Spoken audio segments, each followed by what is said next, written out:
انجانا سا وہ مسکرا نہیں رہا تھا لیکن گال کا گڑا صاف محسوس ہو رہا تھا۔ حفظہ نے بھیگی آنکھوں سے اس کی جانب دیکھا اور پردرد لہجے میں بولی، ایک بات بولوں؟ بولو۔ کوئی مجھ سے پیار کیوں نہیں کرتا ہے برق، جب کہ میں تو سب سے پیار کرتی ہوں، کیونکہ کسی کے ساتھ برا نہیں کرتی ہوں، تو میرے ساتھ یہ سب کیوں ہوتا ہے؟ وہ دو آنسو ایک ساتھ نرم گالوں پر ٹوٹ کر بکھرے تھے۔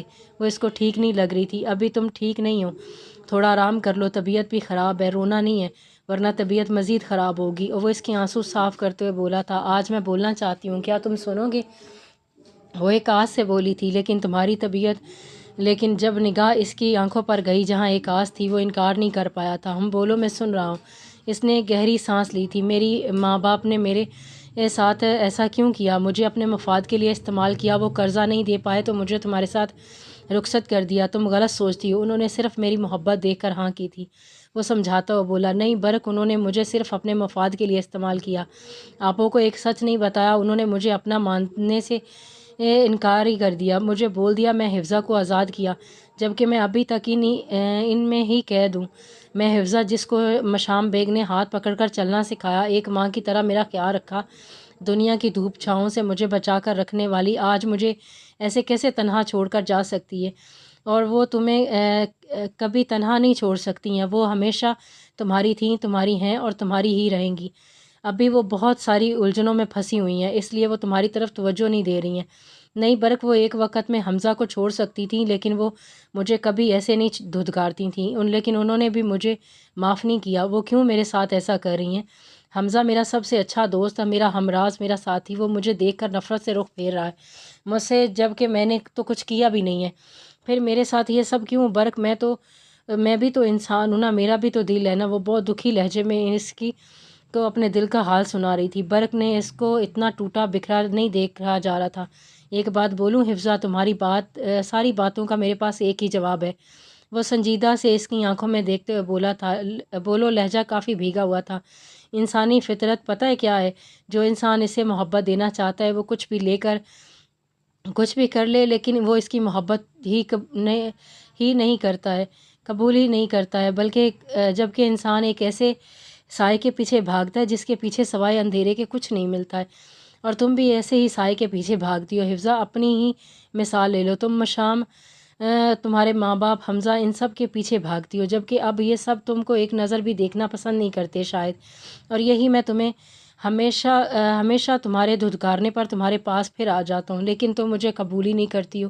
کیوں؟ مجھے صرف ایک دفعہ قبول نہیں کر سکتی ہو حفظہ؟ میں سب کچھ تمہاری جھولی میں ڈال دوں گا، ساری خوشیاں، سب کچھ۔ وہ بہت غور سے اس کی ساری باتیں سن رہی تھی، اس کا سارا دھیان اس کی جانب تھا۔ جب وہ چپ ہوا تو وہ بے حد سنجیدہ لہجے میں بولی، پتہ ہے برق شاہ، میں جب تمہیں دیکھتی ہوں نا، میرا دل کہتا ہے تم بہت اچھے انسان ہو، تم میرے لیے بنے ہو، تم جیسا دوسرا اس دنیا میں کوئی نہیں ہے، لیکن پتہ ہے اسی وقت میرے دماغ اس بات کی نفی کرتا ہے اور یاد دلاتا ہے میرے اپنوں نے مجھ سے رخ موڑا ہے، اس کے قصوروار تم ہو، ساری غلطیاں تمہاری ہیں، تمہارے آنے کی وجہ سے ہی میں سب سے دور ہو گئی، کوئی مجھے پیار ہی نہیں کرتا ہے، تم بھی نہیں۔ یہ سب وقتی ہے، ایک ایسا وقت آئے گا تم بھی مجھے ان سب کی طرح اکیلا چھوڑ کر چلے جاؤ گے، مجھے سب پتہ ہے، سب ایک جیسے ہی ہیں۔ حفظہ اکیلی رہ جائے گی، میں اکیلی رہ جاؤں گی، اس کے لیے میں اب تم سے محبت نہیں کروں گی، میں سب جیسا نہیں ہوں، میں برق ہوں، میں اتنی ہمت ہے کہ محبت کو محرم میں بدل دیتا ہوں، تو ایک دن اس محرم کو اپنی محبت میں گرفتار بھی کر دوں گا، دیکھ لینا، ایک دن تم کو صرف میں اپنا بنا لوں گا، یہ ضرور ہوگا۔ وہ پختہ لہجے میں بولا۔ حفظہ کی دل کی دھڑکن تیز ہوئی تھی، آنکھیں رخساروں پر پھیلیں، وہ گھبراہٹ میں بولی تھی، رات زیادہ مجھے نیند آ رہی ہے، میں سونے جا رہی ہوں۔ اس سے برداشت نہیں ہو رہا تھا اس کا آنچ دیتا لہجہ، اس کی باتیں، اس کے الفاظ، اس لیے وہ فوری وہاں سے نکلی تھی۔ پیچھے برق نے سر نفی میں ہلایا اور نظر آسمان کی جانب دیکھا اور دل میں اللہ سے دعا کی، یا اللہ اس عورت کو میرا بنا دے، اس کی دل میں میرے لیے محبت ڈال دے، یہ میری رہے ساری زندگی میں، اس کا اے میرے اللہ، میرے ماں باپ کے بعد یہ عورت ہی میری زندگی ہے، اس کو مجھ سے دور مت کرنا، اس کو میرا محرم ہی رہنے دینا ساری زندگی۔ آپ کا بندہ اس عورت کی محبت میں بہت بری طریقے سے گرفتار ہے، اے میرے پاک پروردگار، مجھے میری بیوی سے بہت محبت ہے، اس کے دل میں بھی اپنے شوہر کے لیے محبت ڈال دے، وہ 70 ماہوں سے زیادہ پیار کرنے والا کیسے اتنے دل سے مانگی ہوئی دعا کو رد کرتا۔ مجھے آپ کے بیٹے سے آج ہر حال میں بات کرنی ہے، بہت دن ہو چکے، بہت چھوٹ مل گئی، اسی کے بیان کے بعد یہ کیس سالو ہو سکتا ہے، پلیز مجھے آریان کا بیان لینے دیں۔ وہ اپنے سامنے دیوار بنی نرگس بیگم کو دیکھتے ہوئے بولی، اس وقت وہ آرام کر رہا ہے، ابھی تم جاؤ یہاں سے، تھوڑی دیر میں آ جانا۔ وہ اسپٹ انداز میں بولی، میں اس کے آرام میں کوئی خلل پیدا نہیں کروں گی، اس سے بس چند سوال کیے جائیں گے، اس کے بعد میں اس سے کوئی سوال نہیں کروں گی، اگر وہ بے قصور ہوگا تو اس کو کچھ نہیں کہا جائے گا۔ اور تھوڑا سمجھانے والے انداز میں بولی، تمہیں سمجھ نہیں آ رہی ہے میں کیا بول رہی ہوں، جاؤ یہاں سے، میں ابھی کوئی ملاقات نہیں کرنے دوں گی اپنے بیٹے سے۔ وہ پھاڑ کھانے والے انداز میں بولی، مشام کے ماتھے پر بل پڑے، آپ بات کس طریقے سے کر رہی ہیں مس، مجھ سے اپنی ٹون ٹھیک کر کے بات کریں، اور رہی بات آریان کے بیان کی، وہ مجھے اب ہر حال میں چاہیے، اور تمہیں لگتا ہے میں ایسے کرنے دوں گی؟ میرا نام نرگس ہے، ہلکے میں مت لینا مجھے آریان سے اسی وقت بات کرنی ہے، اور اب مجھے اس کے کمرے میں نہیں بلکہ لاؤنج میں بات کرنی ہے۔ وہ سینے پر ہاتھ باندھ کر حتمن بولی تھی۔ نرگس بیگم نے آئی برو چکی اور تیش سے بولی، تمہیں لگتا ہے کہ میں ایسا تمہیں کرنے دوں گی؟ بالکل آپ ایسا کریں گی کہ آپ کے پاس صرف 5 منٹ ہے، آپ آریان کو لے کر باہر آئیں۔ وہ ریسٹ واچ پر ٹائم دیکھتے ہوئے اسپٹ انداز میں بولی، میں ایسا کسی صورت نہیں کروں گی۔ وہ حتمی بولی، تو ٹھیک ہے، باہر جا کر یہ بول دیتی ہوں کہ آپ بول رہی ہیں کہ آریان ہی بے قصوروار ہے، اس وجہ سے آپ مجھے آریان سے ملنے نہیں دے رہی ہیں، کیا بدتمیزی ہے، میں نے ایسا کب بولا؟ وہ فوراً گڑبڑائی تھیں۔ تو مس نرگس بیگم، آپ کے لیے یہی اچھا ہے کہ مجھے آریان سے ملنے دیں، ورنہ مجھ سے برا اس وقت کوئی نہیں ہوگا، میں وہ کر جاؤں گی جس چیز کا آپ نے کبھی تصور بھی نہیں کیا ہوگا۔ وہ سینے پر ہاتھ باندھے بالکل اسپٹ انداز میں بول رہی تھی، وہ اس کی بات کرنے کے انداز سے ٹھٹری تھی۔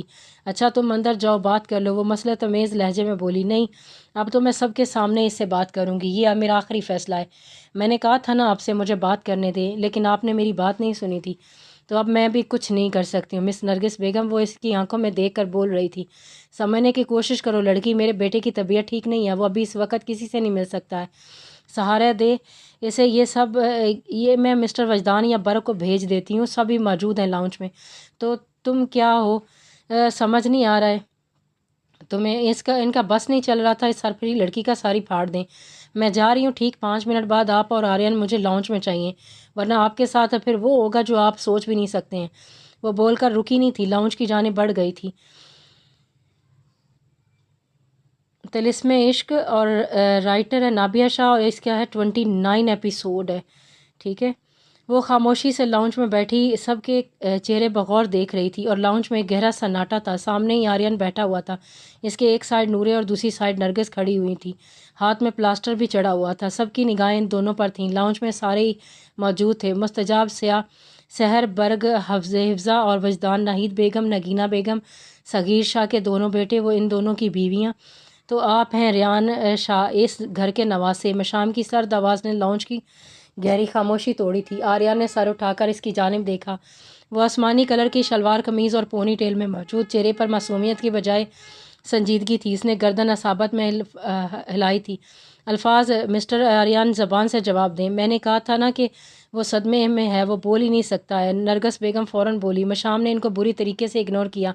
وہ اپنی بات کہی، تو آپ تھے مصطفیٰ کے ساتھ اس دن جب مصطفیٰ کو گولی لگی تھی، چہرے پر سے ایک سایہ سا آ کر گزرا، دل بھی کانپا، لیکن جلد ہی سر ثابت میں ہلایا، تو آپ بتانا پسند کریں گے اس دن وہاں کیا ہوا تھا؟ نرگس بیگم ایک بار پھر بولی، اے لڑکی، تم کیا پاگل ہو جو ایک مریض کو اسے پریشان کر رہی ہو؟ آریان شاہ، تمہیں جواب دینا ہی پڑے گا ہر حال میں، وہاں کون تھا جس نے مصطفیٰ پر اور تم پر گولی چلائی تھی؟ اور اس کی آنکھوں میں دیکھتے تیش سے بولی تھی، ہاں آپ دیکھ رہے ہیں نا ابا، آپ دیکھ رہے ہیں نا، یہ میرے بیٹے کو پریشان کر رہی ہے۔ نرگس بیگم سے کہاں برداشت ہو رہا تھا یہ سب کچھ۔ صغیر شاہ نے ایک نظر اپنی بیٹی کو دیکھا اور واپس انہی کی جانب متوجہ ہو گیا۔ آریان کی آنکھیں اب نیچے ہو رہی تھیں، وہ کچھ بولنا چاہتا تھا شاید، لیکن صرف لب ہی پھڑپھڑا رہے تھے، آواز نہیں نکل رہی تھی۔ میری آواز آ رہی ہے تمہیں آریان شاہ؟ میں کچھ پوچھ رہی ہوں۔ اس کا لہجہ نہایت ہی سرد اور ڈاک تھا۔ اس نے بے بس نظر مشام پر ڈالی، پھر کچھ بولنا چاہا، لیکن آواز حلق سے نہیں نکل رہی تھی۔ مشام اس بار اس کو بہت غور سے دیکھ رہی تھی، وہ سمجھ گئی تھی وہ کچھ بولنا چاہتا ہے، لیکن الفاظ ساتھ نہیں دے رہے تھے۔ وہ اس کی آنکھوں میں ندامت تھی، وہ ایک منجھی ہوئی وکیل تھی، اس نے اچھے سے اچھے لوگوں کو